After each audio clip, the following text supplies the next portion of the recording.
There are three challenges. One, the growth of business into new areas. Second is growth of applications. Third is growth of a given application. So all three, imagine the kind of complexities this has created. Right. And over a period of time, you tend to have discrete servers to manage each, because in any organization, applications evolve over time. And as they evolve over time, there are applications which would have been running for more than 10 years. There would have been applications which are just coming up and running in the next 1 year, okay, or just started a year back. So you have a heterogeneous mix of different legacies of applications, ages of applications, okay. So if you have to manage all that, the kind of complexity you have in sheer administration and management also is gone up significantly. Finally, the footprint, the available space in a data center is limited. You can't grow your data center also. So a number of reasons actually which make you look for a different approach to the whole problem. Sheer performance improvement has improved because of the quality of servers you have put in place now. So you have replaced some of the older machines with the state-of-the-art, the new server, which in terms of physical, let us say the horsepower itself is much better. So responsiveness has gone up significantly. Second is by intelligently managing the resources between applications and between servers. So you are able to allocate where resources are more needed at any given point in time. So that would also have definitely improved the performance overall, and also possibly you are able to devote more resource to the overnight kind of jobs, which we could not do because it was all fixed. Today we are able to dynamically allocate more resources to backend processing so that they get completed faster. So the window available to you has increased. So to that extent, the performance has gone up.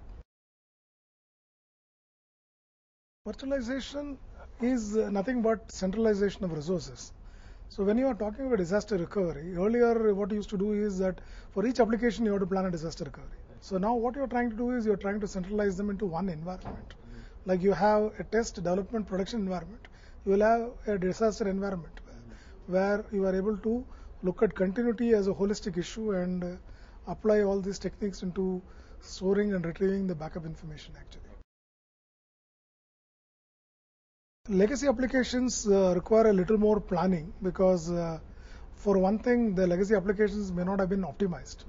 So what could happen is that by sheer horsepower, the performance of the application could improve. So possibly you may need to relook at those applications before you convert them, but otherwise you will have to migrate them into a virtualized environment and then relook at optimizing them.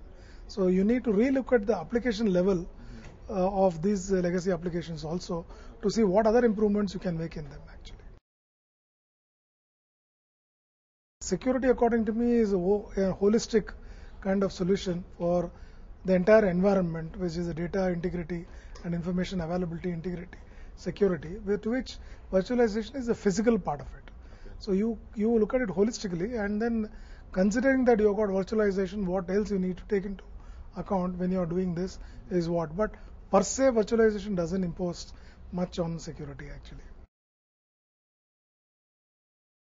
This has to be considered as one of the most important projects, especially for the IT team, because it is directly under the domain of an IT. Right.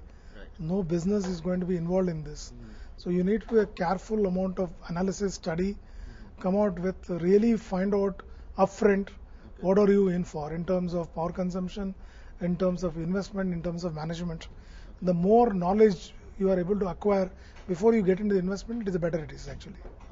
Otherwise, you will be learning on the job, which could be sometimes problematic actually.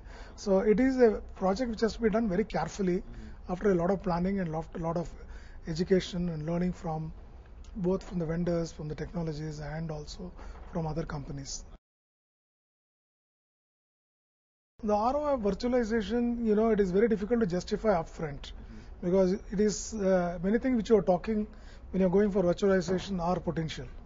You talk of potential reduction in the power consumption.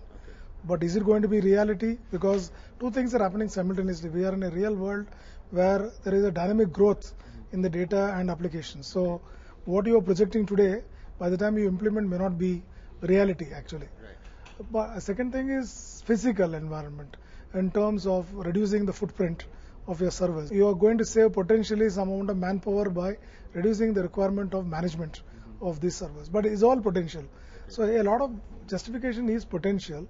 But in reality, when you really see, I think the best benefit is going to be the ease as far as the scalability is concerned. When you're trying to scale, when the business requires the ease of growing up, actually, when suddenly the scale goes from one geography, the business looks into other geographies, or there are acquisitions, or there are other things which come into picture, which is going to significantly put a pressure on the data center, then how quickly and agile you are to upgrade your facilities is where the benefit is going to be.